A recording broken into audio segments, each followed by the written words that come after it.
Bonjour, dans cette vidéo, nous allons voir comment réaliser la construction du chat sur GeoGebra. J'ai ouvert sur la droite le fichier chat1.ggb dans GeoGebra et sur la gauche, j'ai le programme de construction. On me demande de tracer en premier le cercle de centre A et de rayon 1 unité de longueur. Je vais dans le menu des cercles, je choisis cercle centre rayon, j'indique le centre du cercle et la longueur du rayon, 1 unité de longueur. Je trace ensuite le cercle de centre B et de rayon 0,5 unité. Je clique sur B, je pense à écrire 0,5 et non pas 0,5. Je dois ensuite tracer les segments CD et EF. Dans le menu en dessous des droites, je choisis segment, j'indique les extrémités C et D pour le premier segment et E et F pour le deuxième segment. J'en suis à l'instruction numéro 4, je dois placer le point G d'intersection de ces deux segments.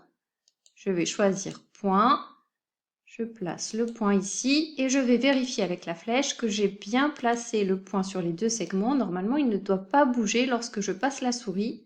C'est bien le cas. On me demande ensuite de placer H, le milieu du segment FG. Je vais dans le menu déroulant des points et je choisis milieu ou centre. J'indique les extrémités du segment, donc F puis G. Le logiciel place le point H. Je place ensuite I, le milieu du segment d'extrémité G et D. On me demande de tracer le segment HI, le voilà.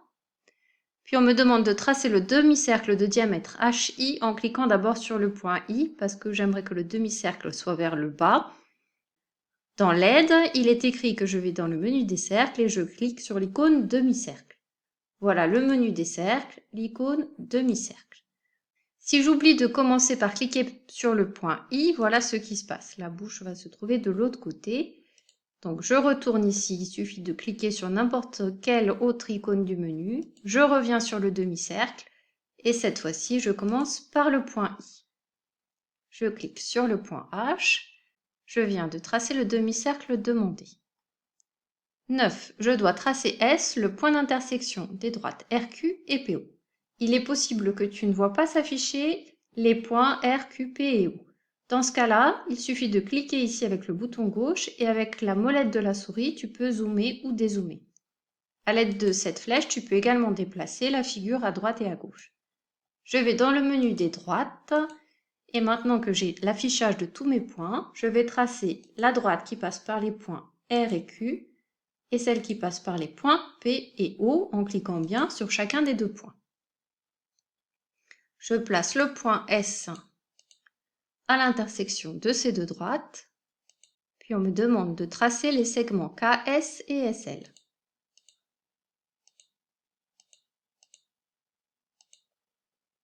J'en suis à l'instruction numéro 11, trace V le point d'intersection des droites PO et TU. La droite PO est déjà tracée, je trace la droite TU.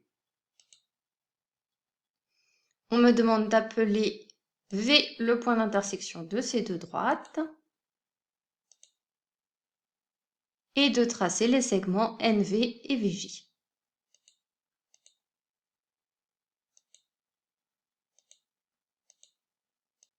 Enfin, pour terminer cette construction, il ne me reste plus qu'à enlever l'affichage des trois droites.